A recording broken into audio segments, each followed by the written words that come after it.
Assalamualaikum teman-teman. Kali ini kita akan bahas sebuah kisah penuh pelajaran hidup tentang seorang ayah mertua miliarder yang menyamar jadi pemulung hanya untuk menguji calon menantunya di hari pertunangan.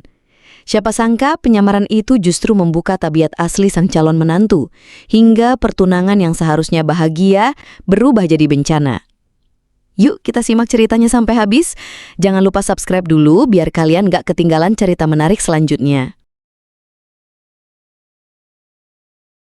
Langit sore itu terlihat cerah, seakan mendukung pesta besar yang digelar di sebuah gedung megah dengan lampu kristal berkilau di setiap sudutnya. Musik lembut dari orkestra mengalun, menambah kesan elegan. Semua tamu hadir dengan pakaian terbaik mereka. Para wanita dengan gaun mewah, para pria dengan jas mahal. Hari itu adalah hari pertunangan Arka, putra tunggal seorang miliarder terkenal dengan seorang wanita cantik bernama Nadira. Nadira dikenal banyak orang sebagai gadis anggun dengan paras jelita. Dari luar, ia tampak sempurna. Namun, belum banyak yang tahu sifat aslinya, termasuk Arka sendiri. Hubungan mereka baru berjalan setahun, dan karena cinta membutakan, Arka percaya Nadira adalah wanita terbaik untuk mendampinginya.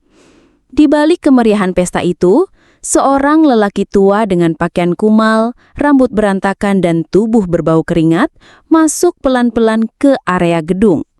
Orang-orang langsung menutup hidung. Sebagian mengernyit jijik, sebagian lagi menyuruhnya pergi. Lelaki tua itu membawa karung goni di punggungnya seperti pemulung jalanan yang tersesat masuk ke pesta megah. Namun tidak ada yang tahu. Lelaki tua itu bukan sembarang pemulung.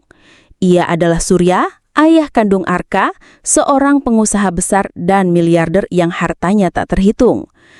Hari itu Surya sengaja menyamar jadi pemulung untuk menguji hati calon menantunya. Ia ingin melihat dengan mata kepalanya sendiri apakah Nadira benar-benar tulus mencintai Arka atau hanya terpesona oleh harta. Seorang tamu yang melihat Surya langsung berbisik ke petugas keamanan. "Pak, ada pemulung nyasar ke dalam pesta. Kotor sekali, usir saja." Petugas keamanan pun mendekati Surya. "Hei, orang tua, ini bukan tempatmu. Pergi sana, jangan bikin malu." Namun sebelum Surya benar-benar diseret keluar, Arka yang melihat kejadian itu dari kejauhan segera menghampiri. Arka memang tak mengenali ayahnya yang sedang menyamar, tapi hatinya luluh melihat orang tua rentah diperlakukan kasar. "Jangan begitu, Pak. Biarkan beliau duduk sebentar. Mungkin hanya butuh minum," kata Arka kepada keamanan. Surya menunduk, tersenyum tipis dalam hati.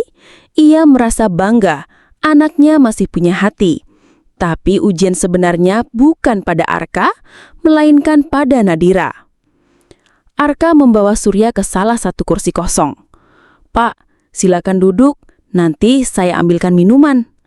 Belum sempat Surya menjawab, Nadira datang menghampiri dengan ekspresi masam. Gaun putih gadingnya berkilau indah, tapi wajahnya memerah menahan amarah. "Arka, kamu kenapa membawa orang kotor seperti ini ke pesta kita? Lihat, tamu-tamu lain sampai menutup hidung." Bisiknya tajam, meski masih berusaha tersenyum di depan tamu lain. "Dia cuma orang tua, Nadira. Kasihan kalau diusir begitu saja," jawab Arka lembut. "Kasihan? Ini pesta pertunangan kita, Arka. Semua orang penting hadir. Bagaimana kalau mereka menilai aku tidak bisa menjaga acara dengan baik?" Nadira menatap Surya dari atas ke bawah dengan penuh jijik. "Bau sekali, sampai bikin gaunku terkena debu kalau terlalu dekat." Surya hanya diam, menunduk dalam. Dalam hati ia menilai sikap calon menantunya. Senyum kecil tersungging di bibirnya, senyum getir seorang ayah yang sedang melihat kebenaran terungkap. Tak lama kemudian, MC memanggil Nadira dan Arka ke depan untuk acara seremonial tukar cincin. Semua mata tertuju ke panggung. Surya tetap duduk di kursi pojok, memperhatikan dengan tenang. Namun entah siapa yang memulai. Beberapa tamu mulai berbisik sambil menatap ke arahnya. "Siapa pemulung itu? Kok bisa masuk? Memalukan sekali. Pestanya mewah, tapi ada pengemis di dalam." Bisikan itu makin keras, sampai akhirnya terdengar jelas. Nadira yang sedang berdiri di panggung merasa wajahnya panas karena malu. Setelah selesai tukar cincin, ia turun dengan langkah cepat ke arah Surya. "Pak Tua, apa kamu tidak tahu diri? Tempat ini bukan untuk sepertimu." Nadira bersuara lantang, tanpa peduli banyak tamu yang mendengar. Arka terkejut. "Nadira, jangan begitu." "Apa jangan begitu? Lihat, semua orang memperhatikan kita gara-gara dia. Aku tidak mau acara sekali umur hidupku jadi bahan tertawaan hanya karena seorang pemulung tidak tahu tempat." Nadira lalu memberi isyarat ke satpam. "Usir dia sekarang juga." Petugas keamanan langsung menarik lengan Surya kasar. Arka berusaha menghentikan, tapi Nadira menahan tangannya. "Biar saja, dia memang tidak pantas ada di sini." Surya hanya tersenyum getir, membiarkan tubuhnya ditarik keluar.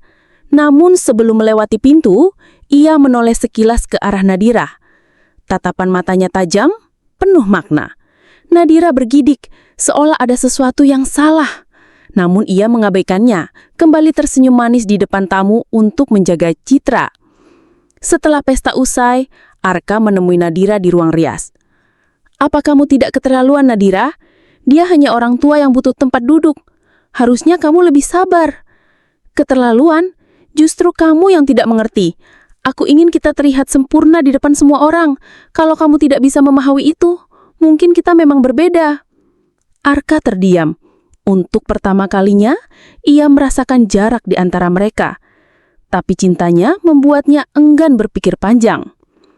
Di tempat lain, Surya yang sudah berganti pakaian dan kembali ke wujud aslinya, duduk di kursi belakang limusin mewahnya. Supir pribadinya menatap lewat kaca spion menunggu perintah. "Besok," ujar Surya dingin, "undang Arka dan Nadira ke rumah. Aku ingin bicara langsung." Arka pulang ke rumah dengan hati gelisah. Ia teringat tatapan pemulung tua itu. Tatapan yang begitu familiar, entah kenapa mirip sekali dengan ayahnya. Tapi ia segera menggeleng. Tidak mungkin. Ayahnya saat ini sedang berpergian bisnis keluar kota. Atau benarkah begitu? Sementara itu, Nadira sibuk memosting foto-foto pertunangannya di media sosial. Ia tidak peduli lagi dengan insiden kecil tadi. "Biar saja, pemulung itu tidak penting. Yang penting orang-orang melihat aku sempurna," gumamnya sambil tersenyum puas menatap layar ponsel. Namun, malam itu, ia tidak bisa tidur nyenyak. Tatapan mata pemulung tua itu terus terbayang. Ada sesuatu yang membuatnya tidak nyaman, seakan ada rahasia besar yang belum ia ketahui. Malam itu, rumah megah keluarga Surya dipenuhi cahaya lampu kristal. Bangunan bergaya klasik Eropa itu berdiri gagah dengan halaman luas yang dihiasi air mancur. Arka dan Nadira tiba menggunakan mobil mewah, disambut oleh para pelayan yang berjajar rapi. Nadira tampak sumringah. Ia mengenakan gaun elegan biru tua, rambut disanggul anggun, wajah dipoles makeup sempurna. Dalam pikirannya, malam ini adalah malam penentu. Ia akan memperlihatkan citra terbaiknya di depan calon mertua kaya raya. Bila berhasil merebut hati ayah Arka, maka masa depannya akan aman dengan limpahan harta. Arka sendiri merasa campur aduk. Ia masih memikirkan pemulung tua yang diusir kemarin.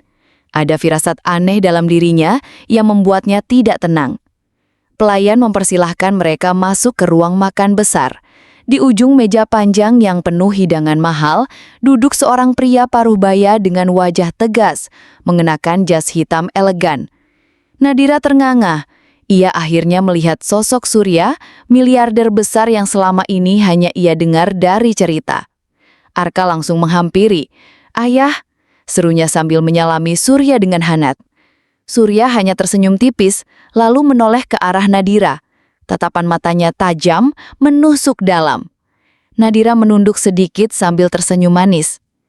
"Selamat malam, Pak. Saya Nadira. Terima kasih sudah mengundang saya ke rumah megah ini," katanya dengan suara lembut penuh sopan santun. Surya hanya mengangguk. "Duduklah." Makan malam pun dimulai. Suasana meja penuh keheningan sesekali, hanya suara sendok garpu yang beradu dengan piring. Nadira berusaha membuka percakapan dengan menceritakan rencana masa depan dirinya dan Arka.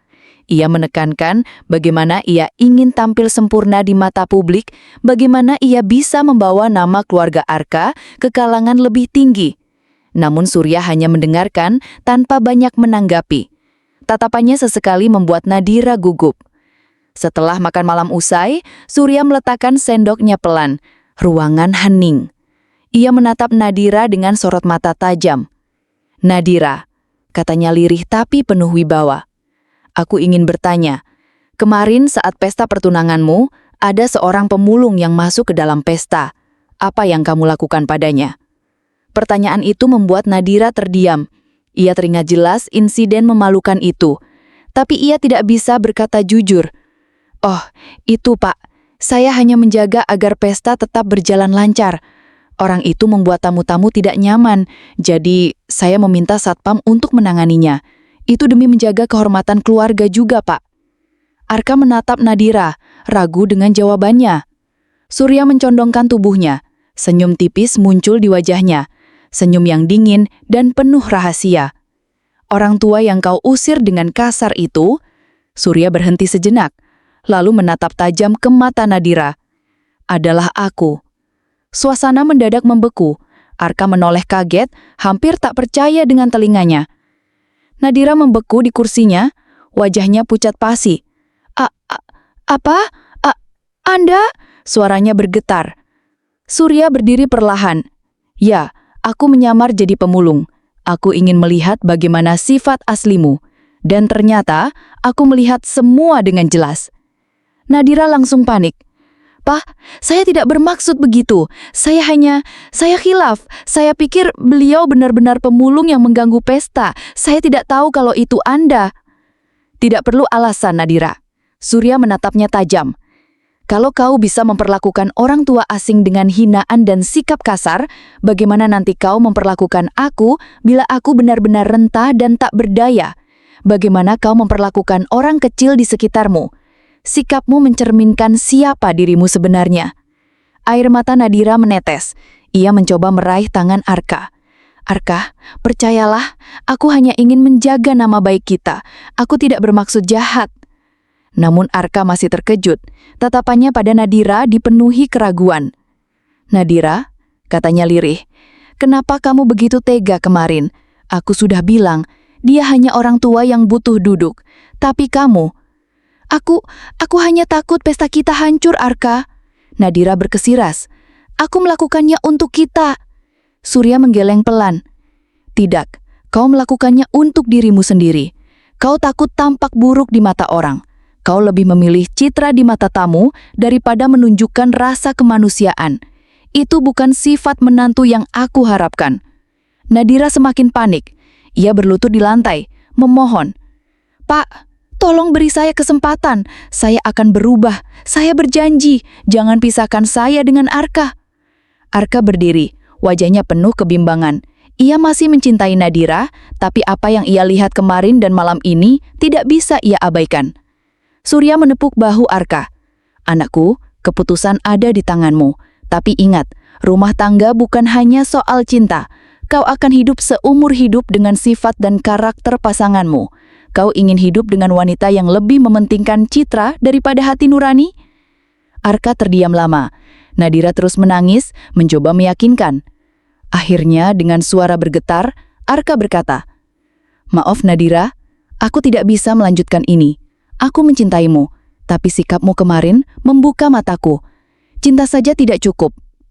Nadira terisak, jatuh di dubur. Tidak Arka, jangan tinggalkan aku." Namun Arka hanya berjalan pergi, meninggalkannya di ruang makan bersama ayahnya. Beberapa hari kemudian, berita pembatalan pertunangan mereka tersebar luas.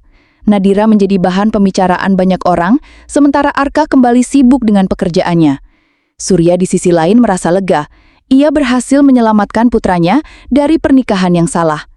Di sebuah ruangan pribadi, Surya menatap foto almarhum istrinya. "Aku sudah melakukan bagianku. Aku tidak ingin anak kita terjebak dalam pernikahan penuh kepura-puraan." Ia tersenyum kecil, lalu meneguk teh hangat. Dalam hatinya, ia bersyukur menyamar jadi pemulung, karena dari sanalah kebenaran akhirnya terbongkar.